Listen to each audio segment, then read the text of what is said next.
عورت کو جو ملا ہے وہ اس کا حصہ ہوگا۔ پھر قرآن نے حصے متعین کر کے دے دیے۔ اگر یہ چھوڑ دیا جاتا تو آج بھی وہی جہالت عام رہتی اور کوئی عورت کو نہ پوچھتا اور غریبوں کو نہ پوچھا جاتا، کمزوروں کو نہ پوچھا جاتا۔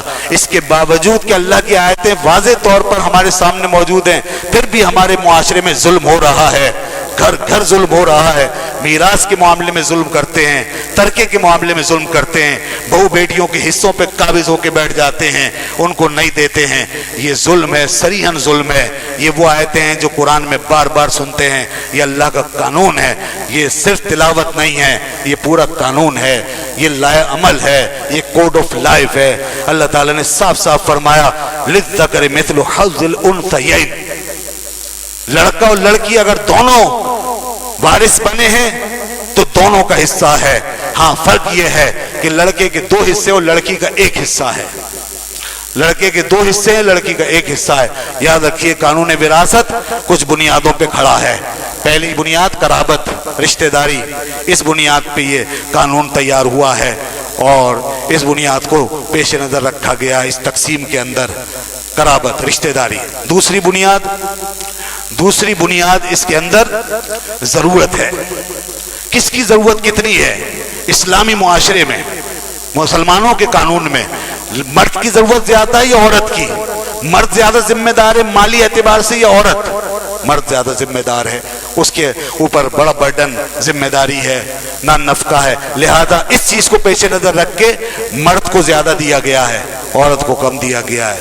یہ ہے وہ چیز این لاجیکل اور اسلامی قانون کے این مطابق۔ اس کو ویسٹ اور مغربی دنیا کے مقابلے میں رکھ کے نہیں دیکھنا چاہیے۔ بعض لوگ کہتے ہیں عورت کو آدھا دے دیا، یہ اسلامی دنیا ہے، یہ مغربی دنیا نہیں ہے، یا مرد کی ذمہ داریاں زیادہ ہیں، اس حوالے سے دیکھنا چاہیے۔ اور تیسری چیز جو ہے یہاں پر میراث کے قانون میں، تیسری بات، تیسرا اصول وہ ہے تقسیم دولت۔ اللہ یہ چاہتا ہے دولت کا ارتکاز نہ ہو، چند ہاتھوں میں دولت سمٹ کر نہ رہ جائے، کچھ لوگ امیر سے امیر تر ہوتے چلے جائیں اور بہت سے لوگ غریب سے غریب تر رہیں اور وہ بیچارے اپنے حقوق کو ترستے رہیں۔ خدا کا قانون اس قسم کا افراط و تفریط اور اس قسم کا ڈس بیلنس برداشت نہیں کر سکتا۔ اس لیے ہر جگہ کہیں میراث کے عنوان سے تقسیم ہے، کہیں وصیت کے عنوان سے تقسیم ہے، کہیں جناب صدقہ و خیرات کے عنوان سے، کہیں زکوٰۃ کے عنوان سے ہے، کہیں فطرے کے عنوان سے، کہیں اور حوالوں سے۔ قرآن بھرا ہوا ہے کہ دولت کو آگے بڑھاتے جاؤ اور پہنچاؤ معاشرے کے اندر، اور صاف کہہ دیا کہ لا یکون دولۃ بین الاغنیاء منکم۔ اللہ کا قانون یہ نہیں چاہتا کہ دنیا بھر کی دولت چند ہاتھوں میں سمٹ کر رہ جائے، بلکہ یہ دولت حسب دستور آگے بڑھے۔ جب تک دنیا میں اسلام کا نظام تھا اور ہمارا غلبہ تھا، 1000 سال کم و بیش ہم نے اس طرح گزارے ہیں۔ آپ نے کبھی نہیں پڑھا ہوگا کہ دنیا کی دولت اس طرح سمٹ کر چند ہاتھوں میں آ گئی ہو کہ کبھی یہ کہا گیا ہو کہ یہ دنیا کے سب سے بڑے مالدار لوگ تھے۔ ایسے مالدار لوگ، بہت زیادہ ویلتھی لوگ، بہت زیادہ خزانوں کے، بڑے بڑے خزانوں کے مالک یا دنیا کے ایک بڑے حصے کے مالک ہماری تاریخ کے اندر ہمیں نظر نہیں آتے۔ اتنا ڈس بیلنس نہیں ہے۔ عمرا رہے ہیں، اغنیاء رہے ہیں، کچھ لوگ خوشحال ہوئے ہیں اور پھر انہوں نے دوسرے لوگوں کی مدد کی ہے، مگر آپ کو اپنی تاریخ میں کوئی وارن بفٹ نہیں ملے گا۔ آپ کو اپنی تاریخ کے اندر کوئی وارن بفٹ نامی شخص نہیں ملے گا۔ کل کے اخبار میں پڑھ رہا تھا، آج دنیا میں 1% لوگ ایسے ہیں، 1% لوگ کہ جنہوں نے آدھی دنیا کی دولت سمیٹ رکھی ہے۔ پوری دنیا کی دولت میں سے آدھی ان کے ہاتھوں میں ہے، 1% لوگوں کے ہاتھوں میں۔ اور ایسے کتنے لوگ ہیں کہ جو اگر چاہیں تو دنیا کے کئی ممالک خرید لیں اور کروڑوں لوگوں کی زندگی کا سودا کر دیں۔ یہ کیا ہے؟ یہ کیسی تقسیم ہے کہ انسان کو زمین پہ خدا بنا دیا، اتنا پاورفل بنا دیا کہ وہ جو چاہے کرتا پھرے، اور انہی دولت مندوں کے ہاتھوں سے جو کھیل چل رہا ہے پوری دنیا کے اندر، اس سے آئے دن دنیا کا نظام ڈس بیلنس ہوتا رہتا ہے، اور کیا کیا بحران آتے ہیں، کیسے کیسے بھونچال آتے ہیں، اس لیے کہ ان کے پاس دولت کا پاور ہے۔